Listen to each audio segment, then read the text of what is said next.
What's good, y'all? And we are back to ranking the top 10 players by each position. We already did the point guard, we already did shooting guard, so if you missed those two, make sure you go check it out on the channel and in the description. Today, we are doing top 10 small forwards. And if we're ranking what position is the hardest to make these lists, right now, small forward is at the top, but definitely small forward, point guard, then shooting guard. There's a lot of small forwards in the league that are kind of at the same level right now, I think. Also, as you guys see some of the names on here, there were a lot of small forwards that dealt with injury this season. I am taking account injury, but this is a list for top 10 going into next season, basically. Like who I would want to have starting next season. That's how my basis is going. Also, if you guys are here from my Dallas Mavericks video, that got a lot of views. Thank you for coming back to this second video. Shout out to you. If you're not subscribed already, make sure you hit that. If this is your first video that you've seen of me, make sure you hit that subscribe button.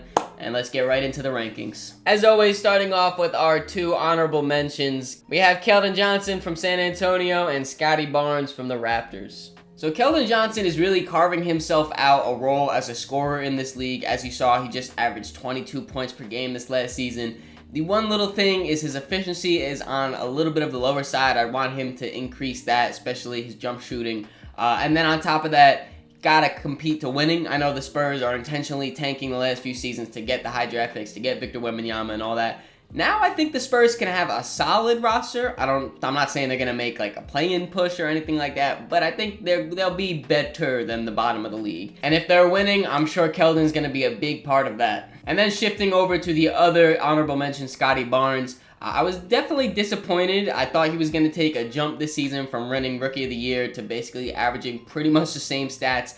Very disappointing there. I wanted him to take that scoring jump because he's not the best scorer or shooter in this league as of now. But he still is a very versatile wing player. You know, he's got great size for his position, can play defense on a bunch of different guys, point guards, power forwards, wings, shooting guards, different things like that. He's a great playmaker, rebounder, all that. Just the way he impacts the game in a bunch of different ways besides his scoring is why he gets the nod over Keldon, but still room to improve for that scoring. And officially kicking off our list at number 10, we have RJ Barrett. Definitely not the best season that RJ's ever had, but he still is showing improvements over there in New York as the third option. So RJ's coming off a season where he is just barely not averaging 20 points per game. As I said, he is the third option over there in New York. So that's pretty impressive, the fact that he can get those numbers up. Where it kind of takes a step back, though, is the efficiency. As you saw there, I think it was 43% from field and then 31% from three. Definitely is not going to cut it in today's NBA as a wing. You're going to have to shoot the ball. But where he is showing improvement is finishing. Throughout his whole career, RJ has been able to get to the basket, but he hasn't been a great finisher. This season, though, he has increased his finishing rate. He's a lot more efficient at the rim and getting to the rim. Again, just getting that jump shot down is what's really going to put him to the next level. We saw in the playoffs he stepped up a little bit, especially against Miami, even though the Knicks did lose that series. But still, if we can get some consistency from RJ Barrett, and most specifically consistency in his jump shot, he could definitely climb the ranks here. And another young player making the list, at number 9, we have Franz Wagner over there down in Orlando. Coming off his sophomore season where he averaged 18.5 points, 4 rebounds, and 3.5 assists. Last season, one of my favorite teams to watch on the League Pass was the Orlando Magic, and a big part of that was because of Franz Wagner. Obviously, you know, it's very interesting to see Paolo Banchero play. I like Cole Anthony being a New York guy. Just there's a bunch of different guys,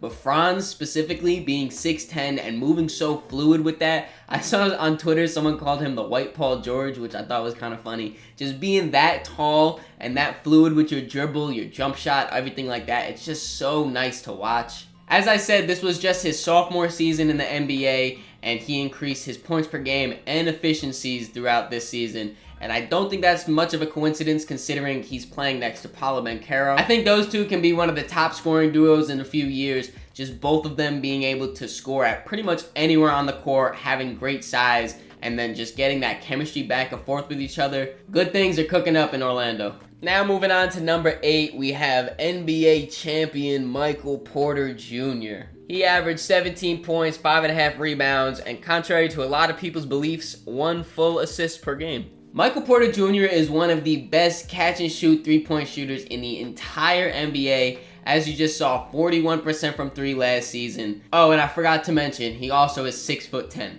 And although he is one of the league's best three-point shooters, A lot of people have pointed out that when Michael Porter Jr.'s shot is not falling, he's really not having much of an impact on the court. This playoff run, though, I think he has proven that he can impact the game in other ways. Throughout the entire playoff run and into the finals, he was a great rebounder, a great defender. I don't want to say great. He was a good defender, though, showing great effort and stuff like that. So using his 6'10 frame, impacting the game in other ways, I think he can continue that into the regular season and even become a bigger part of this Denver Nuggets team. And here's when the injuries start to take effect on the list. At number 7, we have Andrew Wiggins. Didn't play too much this season, but when he did, he was pretty solid. As I'm sure many of you know, Andrew Wiggins only played 37 games this season for the Warriors, and he only returned into the playoffs. He was dealing with some family issues, so shout out to him. I hope everything worked out very well.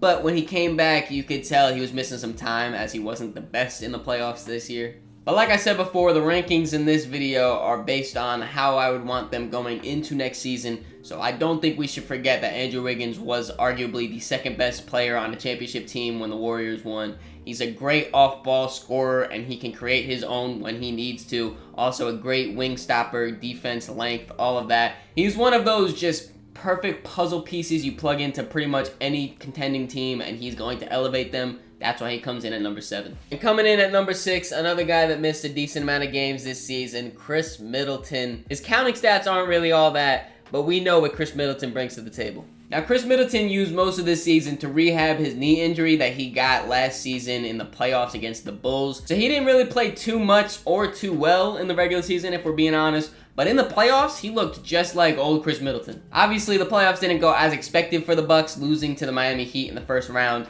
But those signs, those flashes that Chris Middleton can be that same old player that he once was when they won the championship, I'm pretty sure that's what got him that contract extension or that new contract this offseason. And I do also agree that he can carry that into this next regular season, into the postseason. So hopefully him and Giannis can have a healthy postseason together. And last time they had that, they won the NBA championship. And here we are finally at the top 5. We got Brandon Ingram coming in at number 5. He's another one of the guys that dealt with injuries throughout this season. Not as much as Chris Middleton and Andrew Wiggins, but still missed some time here. Nonetheless, had an incredible season. This is Brandon Ingram's most efficient season since coming over to the Pelicans and becoming one of their main scorers in an offense. Being, I don't want to say the number 1 guy, because when Zion is there, he's the number 1 guy. But still being one of the top guys in an offense. You know, he is a true 3-level scorer if I've ever seen one. He'll take mid-ranges, he'll get to the basket, take the threes. He'll just do it all, and it's not even like it's a lot of threes and barely at the rim or barely in the mid-range. He just does literally everything. No matter what is open, he'll get that spot and raise up and shoot it. He's also expanding his game, as you saw there, also averaging 5 rebounds and almost 6 assists, which I didn't expect him to be that good of a playmaker throughout his career,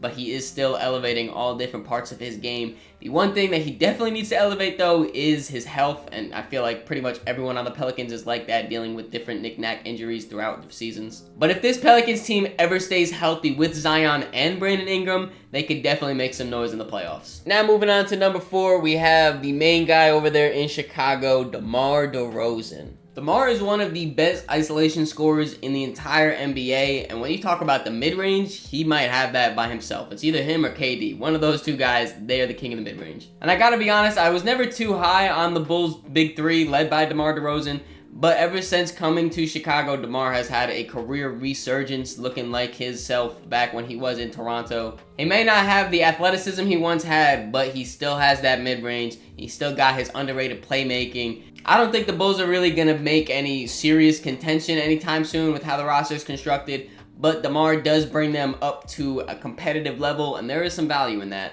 And coming in at number 3, we have the $300 million man, Jalen Brown. He just signed that contract right before I started recording, so shout out to JB getting that bag. Now, I know the way the playoffs ended, Jalen Brown left a bad taste in a lot of people's mouths, but nonetheless, that does not take away the fact that he was one of the best, if not the best, second option in the entire NBA this season. He had a down year shooting the ball, but that doesn't take away the fact that he can get to the rim and finish over pretty much anyone in the league, one of the best finishers in the league. Also, it's pretty hard to be bad on defense with the Boston system, but that doesn't take it away from him, the fact that he was a great defender this season as well. When you have a superstar that can play both sides of the court, there's not really much more you can ask from them. Was he worth the most expensive contract in NBA history?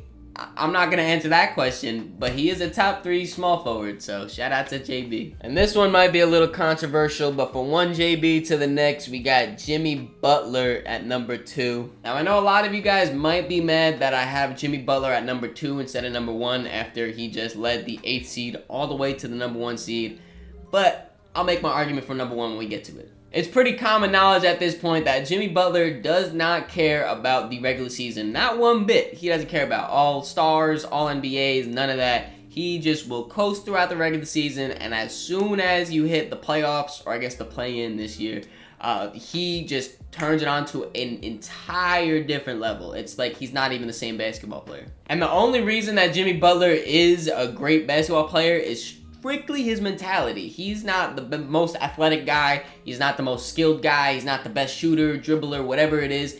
He just works harder than anyone else on the court. On the defensive side of the ball, that's how he got into the NBA, and that's all about working, rebounding, playmaking if he needs to do it, getting to the rim, getting fouls, just doing tough finishes. If he wants, he will just knock down every mid-range he wants, some pull-up threes even he'll be hitting. He just works harder than anyone on the court and wants it more than anyone on the court. Hopefully next season, though, the Knicks wanted a little bit more than him because it was very rough losing to the Miami Heat. Shout out to Jimmy, though.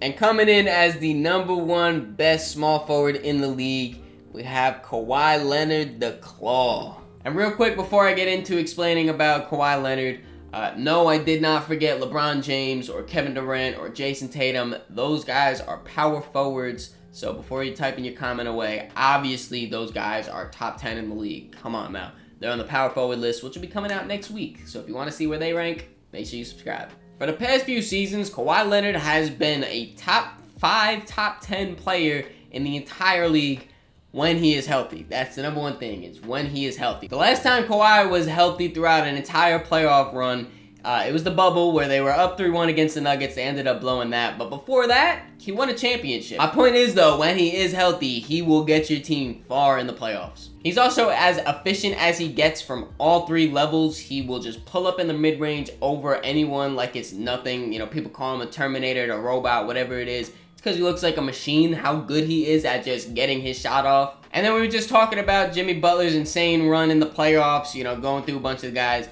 Kawhi Leonard this year in the playoffs, he only played 2 games before he got hurt, but he averaged 35, 6, and 6 with 2 steals, and you ready for this efficiency? 54 from the field, 60% from 3, and 88% from the free throw line. Like, how much better can you play? I will be honest though, if Kawhi does not stay healthy throughout the regular season or the postseason, and there's a disappointing season out there in LA, I don't know if he'll be number 1 next year. Jimmy Butler might retake that, or maybe some random person. Maybe RJ Barrett will become the number 1 small forward next season. Hope you guys enjoyed this video. If you did, make sure you leave it a like, subscribe so you don't miss the next one. In the description, there's links to all my social medias, so make sure you follow me on all those to keep up to date with me. Catch y'all.